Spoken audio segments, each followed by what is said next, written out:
આપણે જ આવું માનીએ છીએ કે મારે તમારે કોઈ બાબતમાં નથી જામતું એટલે આપણે બધી જ બાબતોમાં નથી જામતું હોતું. રાજકારણમાં એવું ન હોય. રાજકારણમાં તો કેવું છે કે ઉલટાનું તમને વધુ જલન થાય એવી પ્રક્રિયા વધુ કરવી. હવે જે જયેશભાઈ રાદડિયા અને ભાઈ ગોપાલ ઇટાલિયા બે મળે છે. હવે પાટીદારોના સમૂહ લગ્ન છે.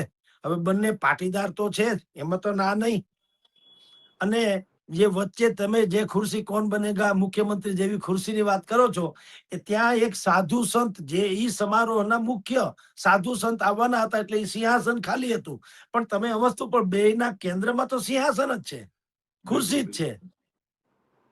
એટલે વાતો જે થાય છે બુદ્ધિપૂર્વક, હવે એમાં ગમે તે વાતો કરે. હું તમને કહું, એકબીજાને દુહા ફટકારે સામસામા, તો પણ ગઝલ બોલે કે પ્રાર્થના બોલે કે હનુમાન ચાલીસા બોલે એ તો સંભળાતું નથી. પણ એ જે એ દ્રશ્ય જે છે એ બહુ સિમ્બોલિક બની જાય. બિલકુલ. એટલે એ ચાઈને તમે કહો તો બુદ્ધિપૂર્વક વાતો કરે અને કેટલાક હાવભાવે એવા પ્રગટ કરે જેથી કરીને બંને પક્ષ પણ, અત્યારે બંને વ્યક્તિ અવઢવમાં છે, એમ બંને પક્ષે અવઢવમાં રહે કે આને સાચવશું તો આપણા કયામાં રહેશે કે નહીં સાચવીએ તો કઈક ઊંધું થશે.